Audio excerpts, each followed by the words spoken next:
Assalamualaikum warahmatullahi wabarakatuh. Perkenalkan, nama saya Ivanul Abidin, NIM 2019 05 20 213. Video ini dibuat bertujuan untuk memberikan sedikit ilmu pengetahuan dan untuk tugas ujian akhir semester Al-Quran dan Hadis.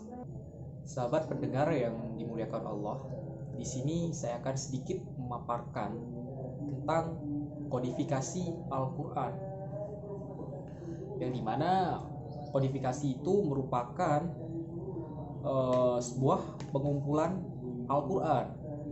Dalam bahasanya ini dimaksud sebagai proses penyampaian, pencatatan, dan penulisan Al-Quran sampai dihimpun menjadi satu mushaf secara lengkap dan tersusun tertib. Ada dua cara pengumpulan pada masa Nabi, yaitu menyimpannya ke dalam dada manusia atau menghafal, lalu yang kedua merekamnya secara tertulis atau menulisnya di sebuah pelepah kurma atau di kulit unta dan lain-lain. Berdasarkan paparan sejarah, pada mulanya bagian-bagian Al-Quran yang diwahyukan kepada Rasul dipelihara dalam ingatan bersama para sahabat.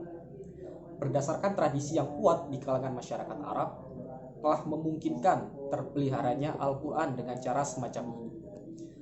Di antara para sahabat penghafal yang sering disebut adalah Ubay bin Ka'ab, Mu'az bin Jabal, Zaid bin Sabit, Abu Zaid al-Ansori, dan Abdullah bin Mas'ud.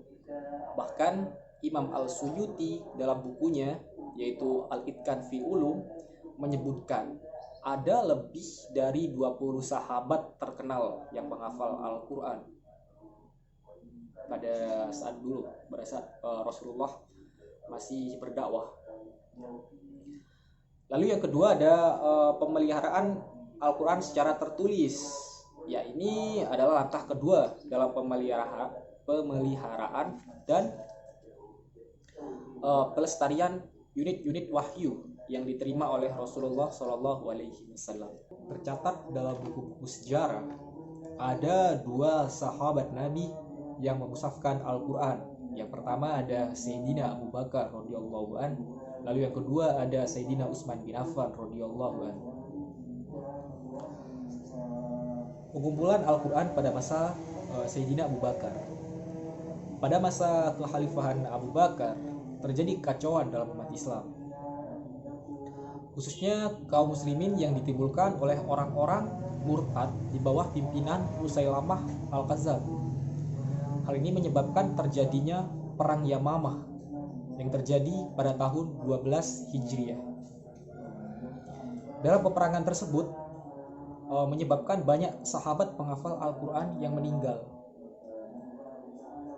Tragedi ini menggugah Umar untuk meminta kepada Khalifah Abu Bakar untuk mengumpulkan dan menulis Al-Quran sebagai mushaf. Lalu sepeninggal Abu Bakar radhiyallahu an, mushaf tersebut terjaga dengan ketat di bawah tanggung jawab pemimpin yang baru, yakni Sayyidina Umar radhiyallahu an. Di masa pemerintahan Umar, mushaf tersebut tidak digandakan karena memang dibentuk orsinil.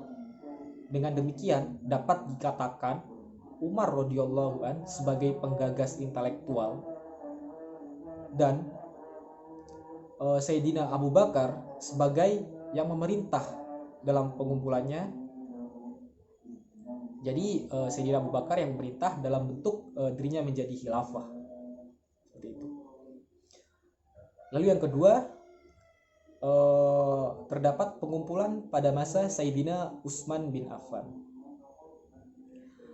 Pada masa pemerintahan Utsman bin Affan, banyak sahabat yang tinggal berpencar karena daerah kekuasaan umat muslim saat itu sudah cukup luas ya. Hal itu menyebabkan perbedaan qiraat atau keterampilan dalam membaca dan melafazkan Al-Quran.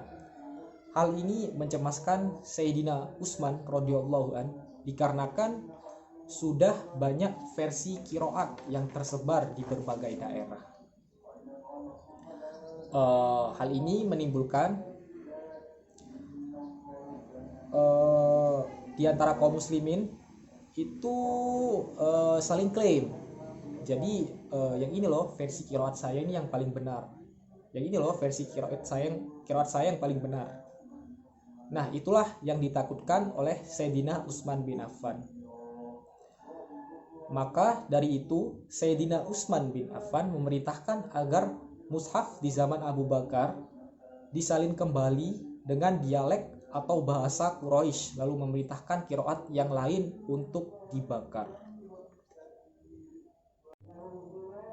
Sahabat pendengar yang dimuliakan Allah, mungkin ini saja materi dan penyampaian yang dapat saya sampaikan di video kali ini. Sebelum saya tutup, saya akan mengucapkan banyak-banyak terima kasih kepada Bu Syifa, dosen pengampu Al-Quran Hadis kami. Saya mengucapkan banyak terima kasih karena Bu Syifa telah memberikan ilmu dan jasa-jasa yang luar biasa kepada kami. Semoga Allah Subhanahu wa taala membalas kebaikan dan jasa beliau. Amin, Allahumma amin. Baik, dengan ini videonya akan saya tutup. Billahi fisabilil haq, fastabiqul khairat. Wassalamualaikum warahmatullahi wabarakatuh.